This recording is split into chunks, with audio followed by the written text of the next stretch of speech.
ये है हमारी आज की वर्कशीट नंबर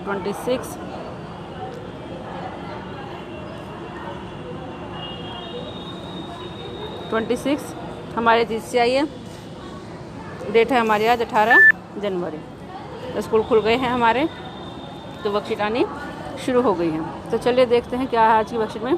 लेसन हमारा वही चल रहा है, मुग़ल साम्राज्य। तो चलिए फिर हम देखते हैं आज की वर्कशीट में हमारा क्या आया है।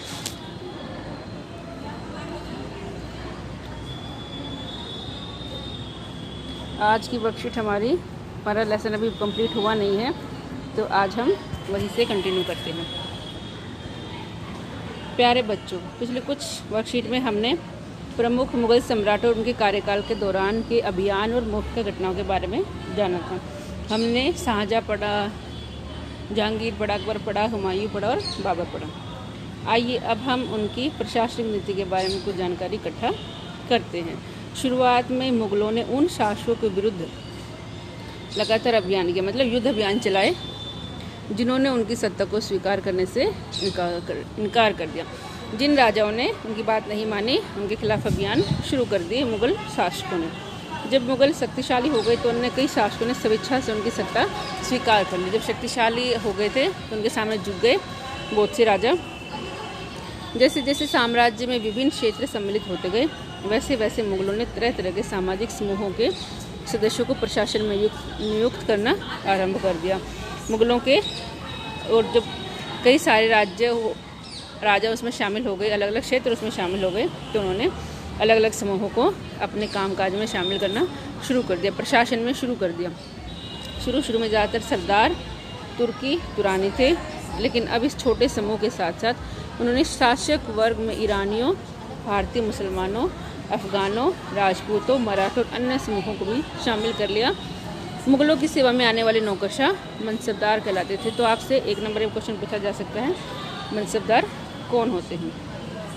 तो जो मुग़लों की सेवा में जो लोग नौकरी करते थे वो लोग मनसबदार कहलाते थे। मनसबदार शब्द का प्रयोग ऐसे व्यक्ति के लिए होता था जिन्हें कोई मनसब यानी कोई सरकारी हैसियत अथवा पद मिलता था। जो सरकारी नौकरियां करते थे मुग़ल शासन में, उनको मनसबदार कहा जाता था। ये मुग़लों द्वारा चलाई गई श्रेणी व्यवस्था थी, जिसके जरिए पद, वेतन और सैन्य दायित्व निर्धारित किए जाते। उनका पद क्या था, वेतन क्या मिलता था और वो क्या काम करेंगे सेना के साथ, वो उनका फिक्स कर दिया जाता था। पद और वेतन का निर्धारण जात की संख्या पर निर्भर था। जात की संख्या जितनी अधिक होती थी, दरबार में अभिजात की प्रतिष्ठा उतनी ही बढ़ जाती। उसके अंडर में मतलब जितनी जातियाँ आती थी, जात आती थी, उनकी संख्या उतनी ही उसकी प्रतिष्ठा बढ़ जाती थी और वेतन भी उसका अधिक होता था। 5000 जात वाले अभिजातों का दर्जा 1000 जात वाले अभिजातों से ऊँचा था। तो ये थी उनकी मनसबदार के बारे में। अब हम आगे देखते हैं, आगे क्या दिया गया है। आगे हम देखते हैं जो सैन्य उत्तरदायित्व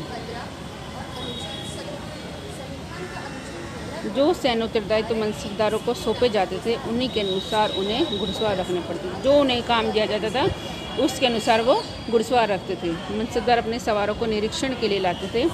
वे अपने सैनिकों के घोड़ों को दगवाते थे और वे सैनिकों का पंजीकरण भी करवाते थे। सैनिकों का मतलब नाम लिखा जाता था उनके रजिस्टर में, और घोड़ों को निशान देने के लिए उनको